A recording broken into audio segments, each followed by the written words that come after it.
medical doctor attacked after attending to emergency surgery.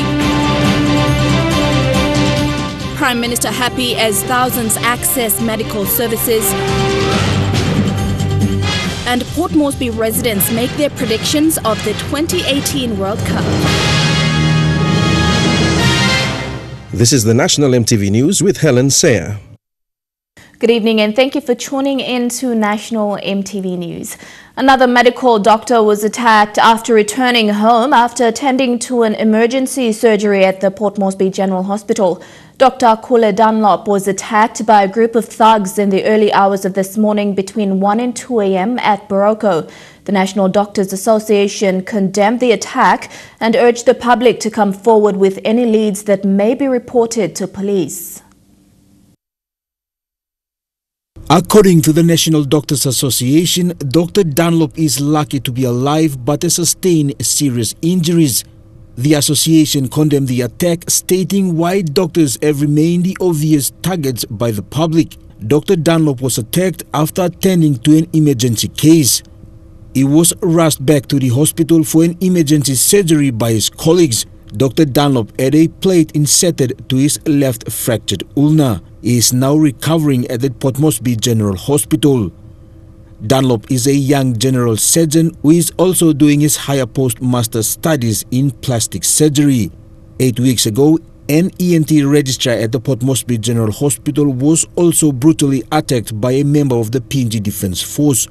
The National Doctors Association has called for tougher penalties to those that attack doctors who serve people in both public and private health facilities around the country. Attacks in the past 4 years have left some doctors with permanent injuries to eyesight and hearing. Jack Lapava Jr., National EMTV News. A young lad, Amos Carr of Sesenda village in Nipa, Southern Highlands Province, was shot yesterday by a serving police officer.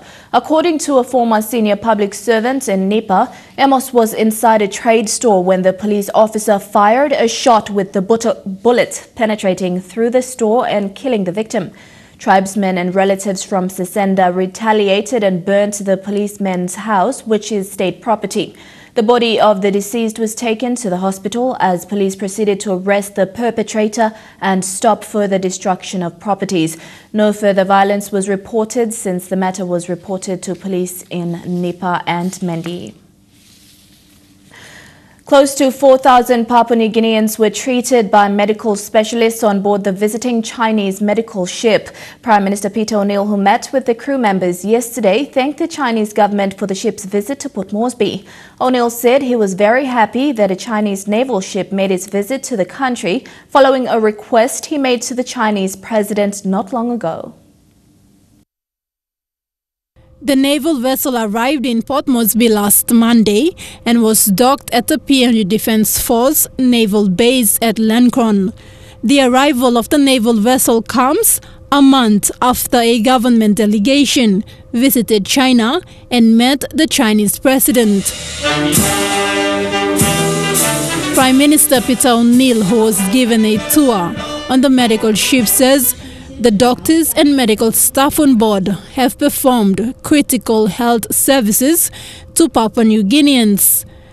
We are grateful that this visit is going to continue to provide medical services, particularly specialist medical services that is quite lacking in PNG like many developing nations. And the support of the Chinese Navy is very much appreciated. The Chinese People's Liberation Army naval ship, APEC, is a state-of-the-art, fully kitted medical ship that provides medical services to many countries of the world as a peace mission. It is the second time it has visited Papua New Guinea and docked in Port Moresby. And this visit has been described as the continuation of a strong bilateral relationship between the two countries dating back to the 1940s. The people of Papua New Guinea will give him a good welcome. This is an historic visit for our two countries, and certainly it will strengthen our two countries, strengthening the relationship between our two countries. Thank you very much for coming here and helping us provide much needed services to our people. And I wish you a pleasant journey when you leave our shores in the next few days. Mr. O'Neill also made mention of the support the Chinese government has given in preparation for the hosting of the 2018 Leaders Summit in November. Thekla Gunga, National EMTV News. Namatanai Acting District Administrator Linus Yipma has been suspended by the New Ireland Provincial Government Administration. Yipma was charged for obstruction of duties in relation to the reopening of the Namatanai Rural Airstrip. A separate charge was laid against Mr. Yipma of a court order under the Land Act 147. The suspension letter was served by New Ireland Provincial Administrator Lamila Powart. Meanwhile, Mr. Yipma has stated that he had not signed any contracts of his appointment dating back as 2012. He also maintained his innocence of the charges laid against him in court. You're with Sunday's News. Stay tuned for more of the day's other stories coming up after the break.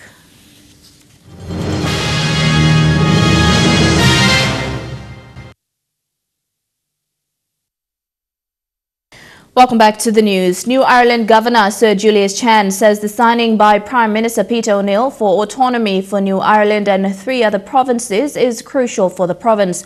Governor Chan says for 10 years the provincial administration pushed for a federal government system equivalent to powers like Australia and United States.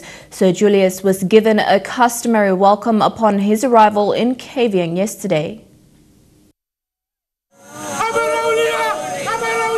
Governor Chen was received with an overwhelming performance by locals at Kavieng Airport. Victory! Victory! Victory! Sir Julius says the signing by Prime Minister Peter O'Neill in Madang last week has now paved way for New Ireland to move forward with its effort to receive autonomy. Not been easy. Then for Christmas, and we start with Malagan Declaration. We come up now just over 10 years old. You are now a Christian. You and me to play senator, passing the structure of the government of our. The former Prime Minister described the signing as a victory for the founding fathers of New Ireland. Governor Chen says people must understand the old purpose of an autonomous government, that is to allow provincial governments with greater powers but remain an integral part of the country. The constant dialogue between New Ireland provincial government and national government has progressed as New Ireland joined East New Britain and Enga to start the process of greater autonomy. The next phase is gradative decentralization. Jack Lapower Jr., National EMTV News.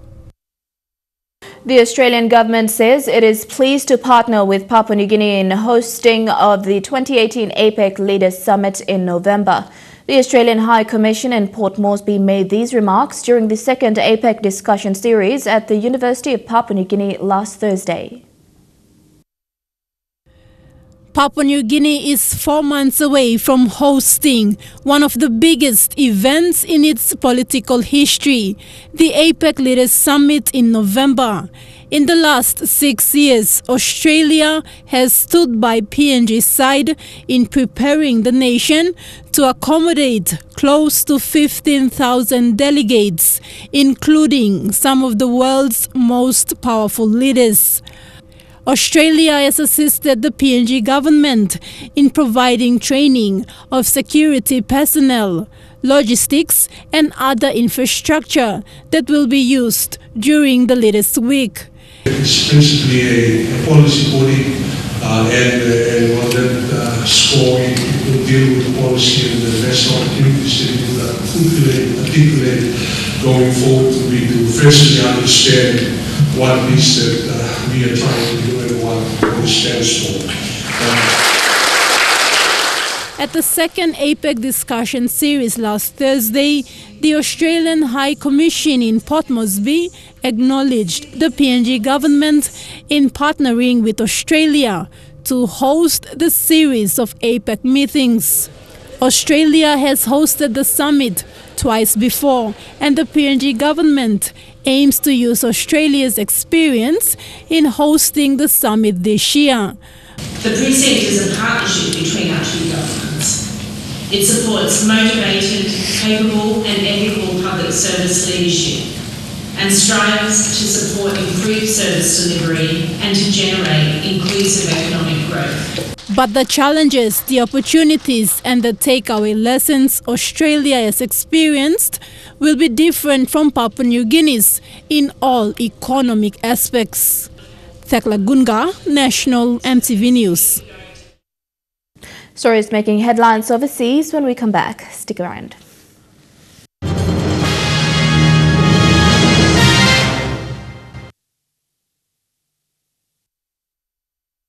Welcome back. The Conservation and Environmental Protection Authority, or SEPA, is exploring feasible recycling and waste management systems for the country. These options are based on waste audits carried out over the years and in recent months towards a total ban of plastic in the country.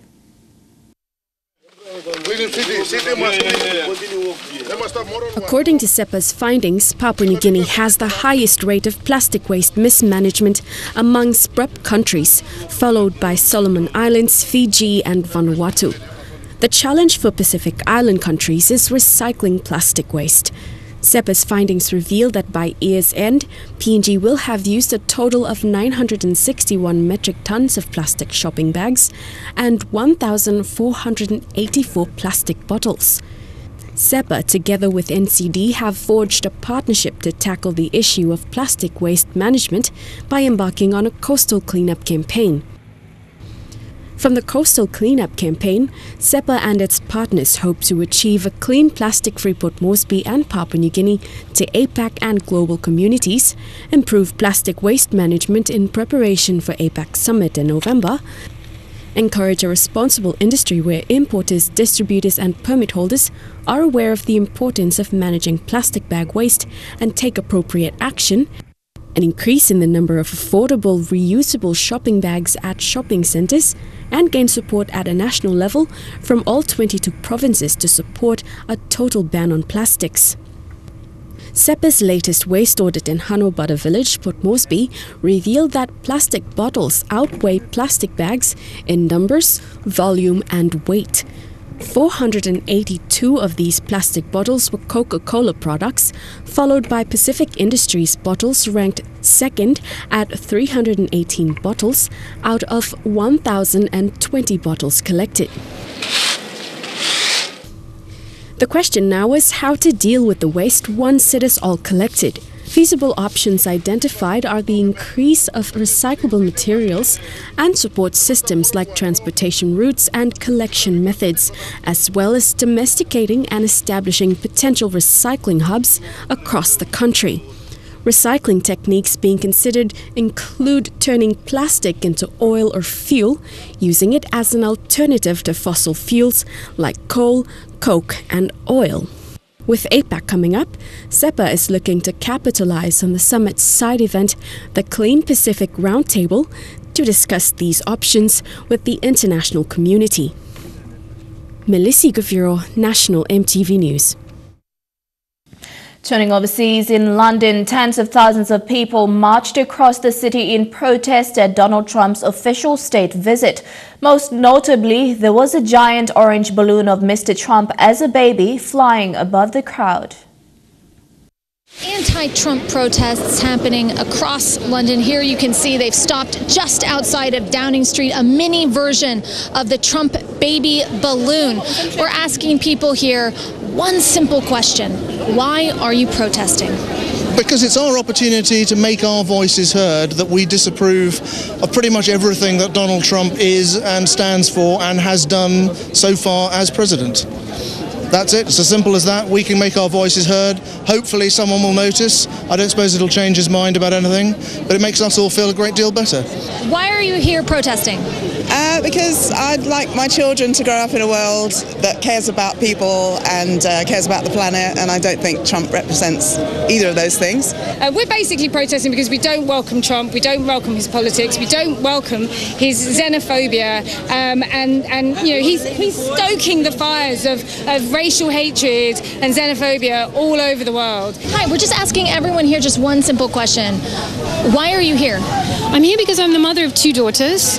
I'm here because Trump's against everything from breastfeeding being supported from the UN to climate change to the future of their world, to taking other people's children away from them. And I have to stand up, because what kind of a world are they going to end up with if we don't? It's always been the gay community's fight, or it's been black people's fight or refugees' fight separately. And I think this is the first time that I can recall where all of us have gone, actually, there's something really important that will unify us, and we'll realise that together we're going to make a bigger difference. Ethiopia and Eritrea signed a peace deal ending their 20-year conflict earlier this week, and now leaders from both countries are eager to normalize relations as soon as possible. Many in Ethiopia and Eritrea have long dreamed of this day. Leaders from each country embracing in harmony after 2 decades locked in a state of war. A peace deal brokered between the two countries is bringing about a new beginning in diplomatic relations. The historic meeting may transform the Horn of Africa region, where thousands have fled in search of safety and security. The Eritrean-Ethiopian war took place between 1998 and 2000. At least 70,000 people were killed in brutal combat. The fighting ended, but the two countries remained in a state of war until this past week. An unprecedented summit recently between Abiy Ahmed, Ethiopia's new prime minister, and Eritrea's longtime president Isaias Afwerki took place in Eritrea's capital, Asmara. Both leaders showed their enthusiasm for the peace initiative. Congratulations, Dr. Abiy. We are together in the future journey. We will confront challenges and opportunities together and win together. If there is peace between Ethiopian and Eritrean people, the Horn of Africa region will be a region of peace and development. The two agreed to reopen their embassies as well as phone lines between the two countries. Ethiopia's state-owned airlines plans to resume commercial flights, and Eritrea announced it will give landlocked Ethiopia access to its port. The UN praised the reconciliation, announcing that sanctions against the two countries may be obsolete. I believe that the recent evolution in relation to between Eritrea and Ethiopia is a very important signal of hope, not only for the two countries, not only for Africa, but for the whole world. Boys from a Thai football team who were trapped in a cave system will be released from hospital on a Thursday. The boys and their coach entered the cave just 7 days before it was due to be closed because of monsoon flooding.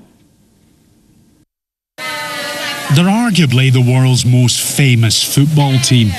The latest pictures from hospital where the boys are building up their strength. This player wants to eat crispy pork and fried rice. Another boy is after some sushi. And a third wants a KFC. Thank you so much. After the darkness of the cave, they now have the light to draw. One of those recovering is 13-year-old Dom. His father has spoken exclusively to the BBC. He said it was an enormous struggle inside the cave. It was of course dark and there was no food. They drank the water dripping from the roof of the cave. The coach got them to meditate every day. It created a tight group and they all stayed together. They must have feared that they were going to die in that cave. Yes, because children are not like adults. They can't control their emotions in the same way. With all the darkness, some of them must have been crying. I think many of them were afraid of the dark. What's the first thing he wants to do when he gets out of hospital? When he comes out of the hospital, I want to hug him and tell him that I love him very much. And we need to celebrate his birthday and have a hot pot for him, because that's what he will want to eat. And to have a cake, a big cake, so that he's happy. And Dom won't have to wait long for his belated birthday. Officials say the boys will be out of hospital in a few days. The ex-wife of a dead Maori leader, who she claims was a pedophile, has given her first television interview to TVNZ's Maori program. In it, she says her former husband's youngest victim may have only been 7 at the time of the alleged abuse. Black isn't backing down. It's the reason why he killed himself in the end, because it's so enormous.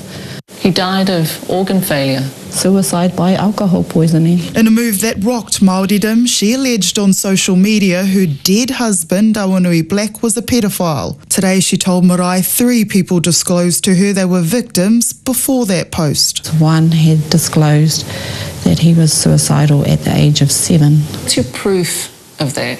Disclosures from a number of sources that, because of his status, find it very difficult to be believed. Leonie Pihama studies sexual violence. She's one of a number of prominent Māori who've swung in behind Ani online despite no public proof. It's very clear that there are very few false allegations in this country. But friends in whānau are aghast at the situation. I'm disappointed with the way that the law is at the moment, that allows people to make outrageous statements untested after a person has died. E pauri ana haui ngā takurongotanga i ngā kōrero. Kāre tikana. A psychiatrist says Ani Black's post is likely to drive similar online behaviour. Some of the things that people are feeling, carrying, expressing that can be good for our psychological selves. But at the same time, we know that it can cause harm. A man's legacy in question, with people on both sides of a divisive issue waiting for answers. Now to take us to Chukai Sports, Croatia is just hours away from its first ever World Cup final. The match against France started as a David versus Goliath contest with just over 4 million people. Croatia is the least populated nation to make a World Cup final since Uruguay in 1950. It's also the youngest country, one where war is still a recent memory. It is done. We knew what will happen in the future. This is a country which has absolute faith in its team. Signs on shops predict the score, as they do on the streets. We will be the first one, number one. Tomorrow Croatia and all Europe except France will burn. Burn they did earlier this week when Croatia beat England to make the finals for the first time. This time the country's shutting down, except if you work in a pub. It's going to be big. We're going through some rough things. Let's say that the country is a bit divided, but football is something that right now brings the whole country together. Yeah. Merchandise is flying off the shelves. Well, I've just bought the last t-shirt, last jersey of Mandzukic. And Croatia's flag, just 27 years old, is painting the town and heads red. Even Parliament's dress code has temporarily changed. Just being here, you get the sense that this is far more than a football match for Croatia. In fact, it's a game that's uniting a nation with a horrific past, a past many players and fans alike remember. Like Captain Luka Modric, he was just 6 when his grandfather was killed and his home burnt by Serbian militia during the Yugoslav war. He was, as a refugee in one hotel, and he was playing, the ball, soccer, he was playing the football. While they were shelling, he was in the basement. When they stopped the shell, he go outside to play football, and now he's going to be the best man.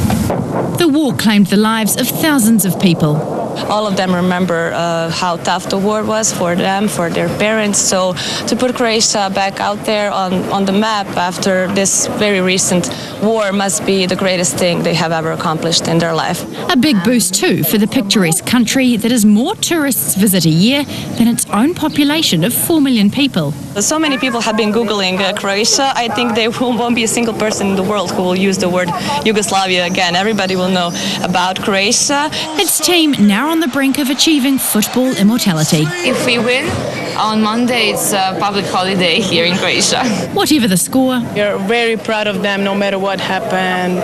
It's clear they'll come home heroes. And we'll have more on the FIFA World Cup in Chukai Sports. That's after these messages.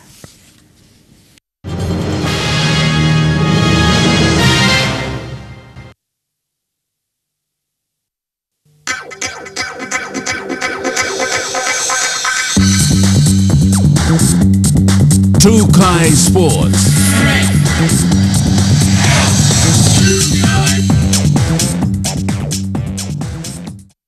Welcome to Chukai Sports. After weeks of sweat and tears, the FIFA World Cup will be decided in a few hours' time.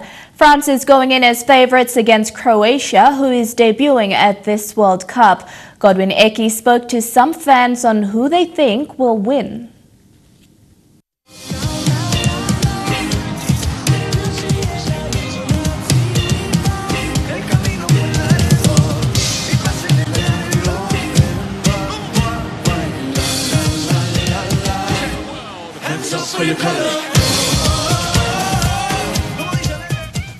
It's not just any other game, it's the greatest game in the world. 32 countries participated for Super Mercy along the way, knocking off some big names such as Brazil and Germany.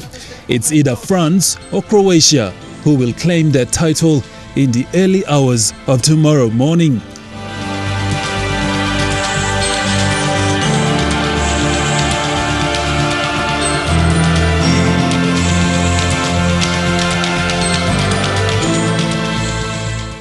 One fan that followed the World Cup since day one is manager of Pacific Racing, Tom McCoy. He is confident France has what it takes to win this year's FIFA World Cup. Well, I think France is definitely the favourite. They're a young team and they've played at a consistent and very high level throughout the tournament. Croatia, on the other hand, are a very dynamic team.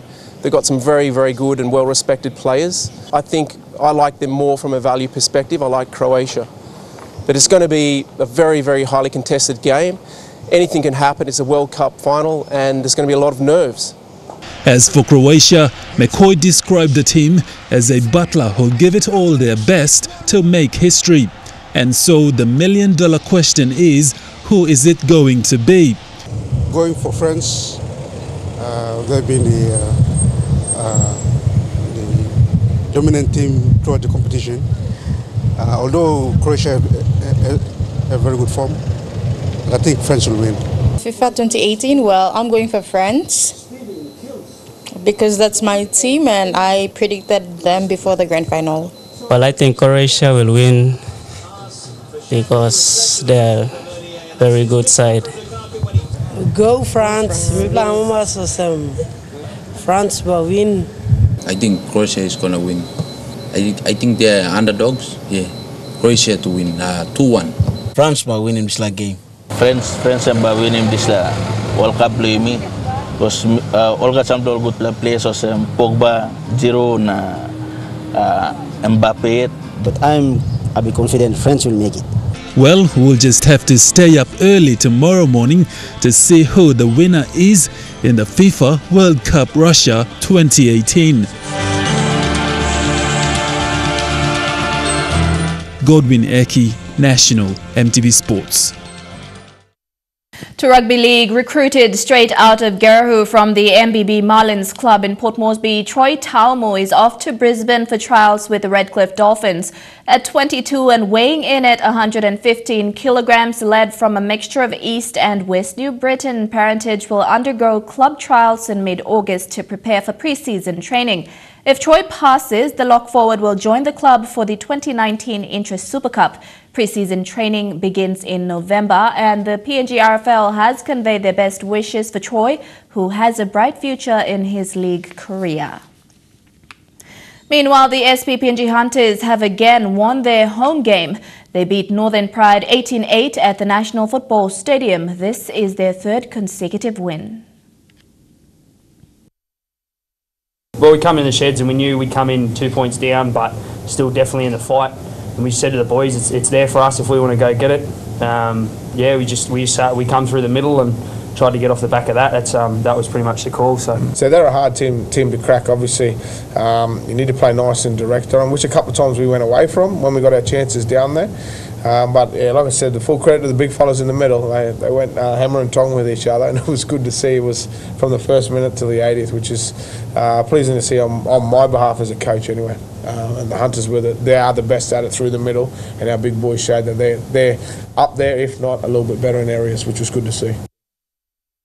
To Rugby Union, a farewell dinner was held last night at Stanley Hotel in Port Moresby by sponsor ICTSI South Pacific for the PNG RFU national women's team, the ICTSI Palais. The team displayed their uniforms and also took time to share their appreciation towards their sponsorship for Rugby Sevens World Cup 2018 in San Francisco.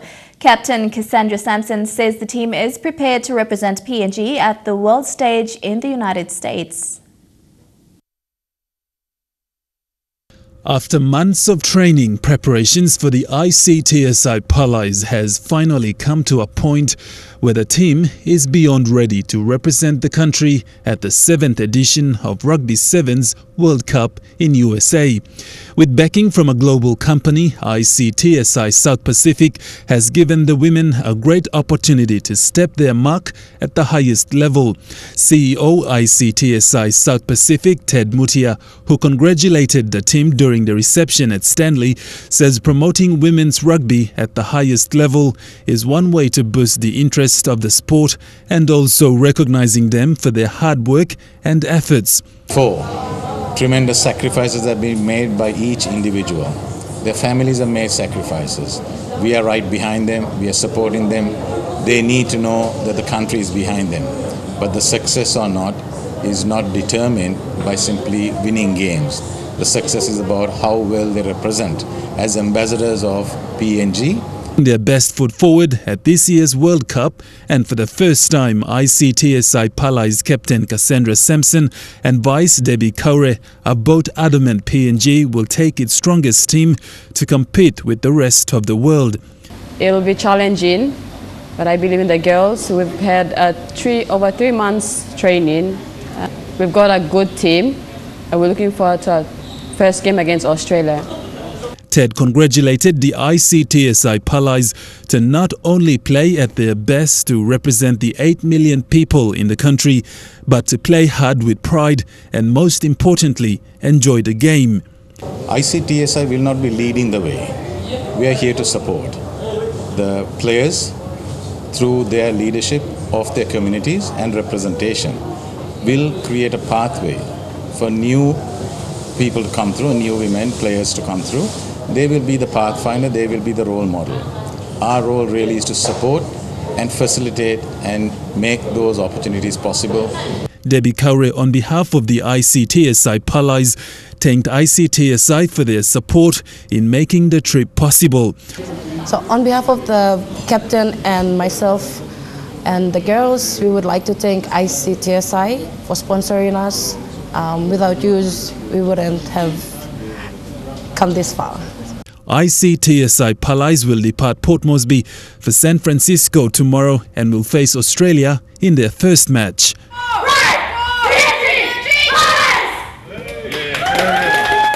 Godwin Eki, National MTV Sports.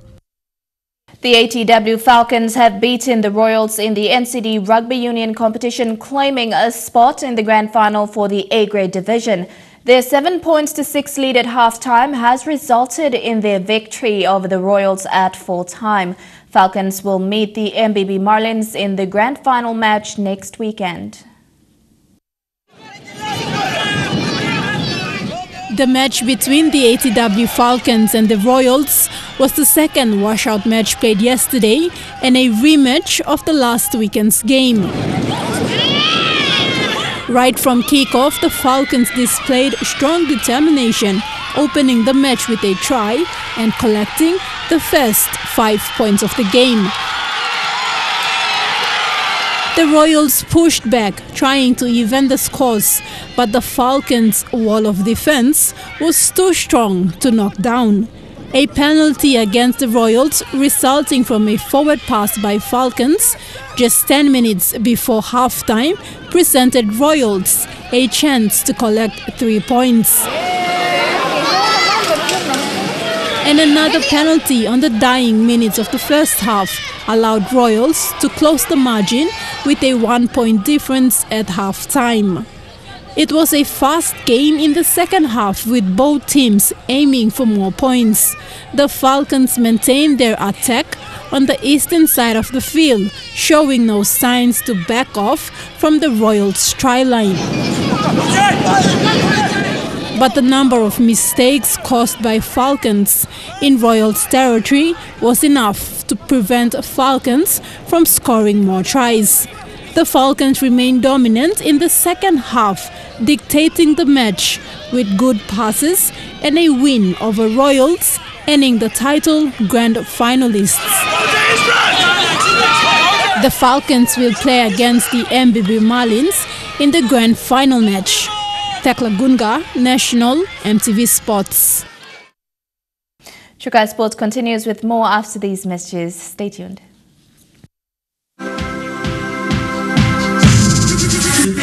Trukai Sports. Welcome back to Trukai Sports. Two overseas tennis questions surrounding Wimbledon's archaic 5th set win by 2 games continued after two superstars battled for over 3 hours on centre court. Novak Djokovic and Rafael Nadal traded blows for a total of 5 hours and 15 minutes over 2 days, with Djokovic eventually winning the epic encounter against the world number 1. 14 hours after their semi-final was stopped under the 11 p.m. curfew rule, Rafael Nadal and Novak Djokovic were back on centre court, showing little sign of fatigue, instead displaying what makes them two of the game's best. Resuming after just over 2 hours play the previous night, Djokovic led 2-1, Nadal channeling his fighting spirit to even the ledger. Into the 5th and deciding set, and for a second consecutive day, players traded games, neither relenting, fighting for the right to play for the revered Wimbledon trophy. They last met at the Old England Club back in 2011. That was a final. Back then it was Djokovic who prevailed, and in 2018, history would repeat.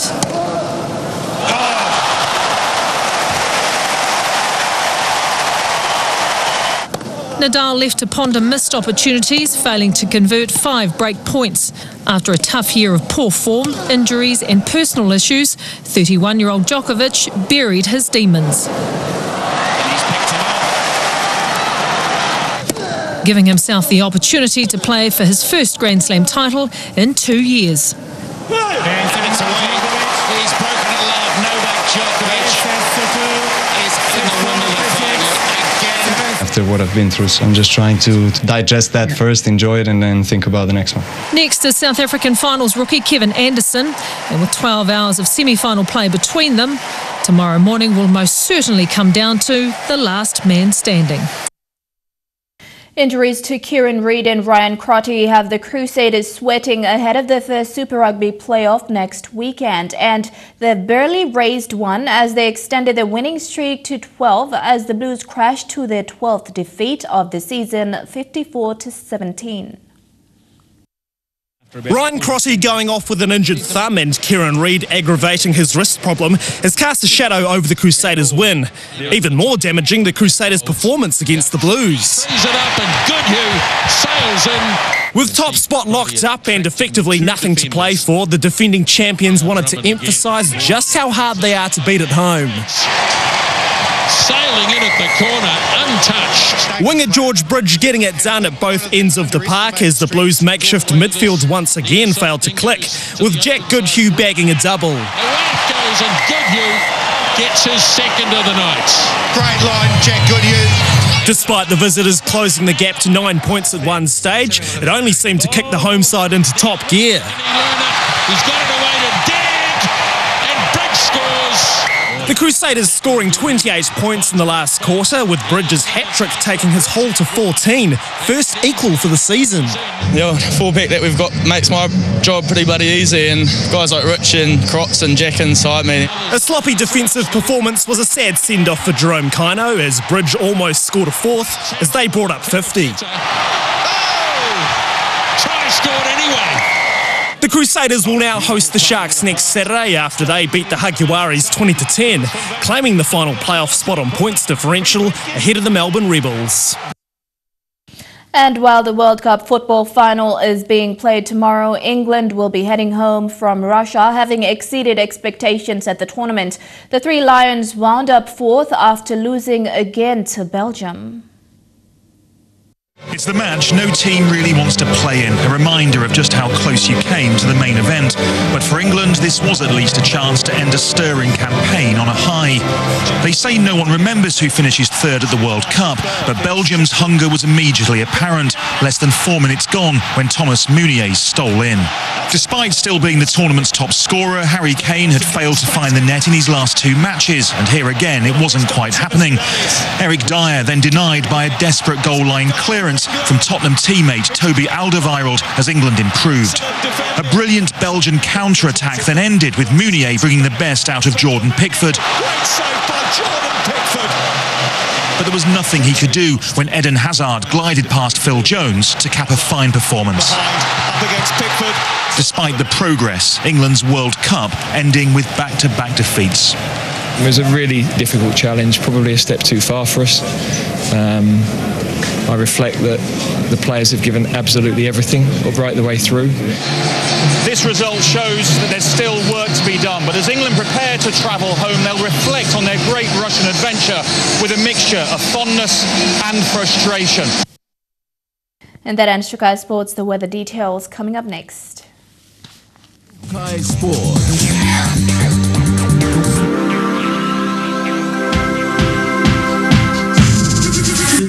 True Sky Sports. The weather details were proudly brought to you by Dulux, celebrating 50 years in PNG and the only paint made in PNG.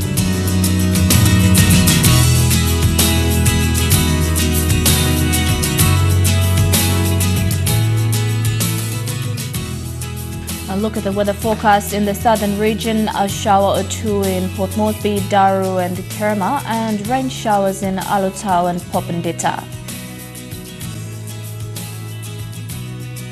In the Momase region, rain showers in Le Wau Medang and also in Wewak and Manimo.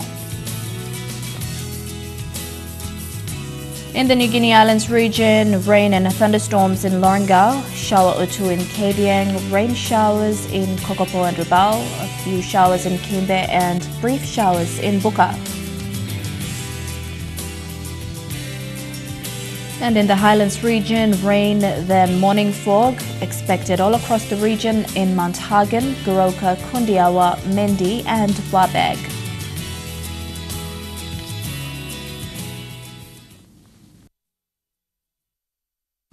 The weather details were proudly brought to you by Dulux, celebrating 50 years in PNG and the only paint made in PNG.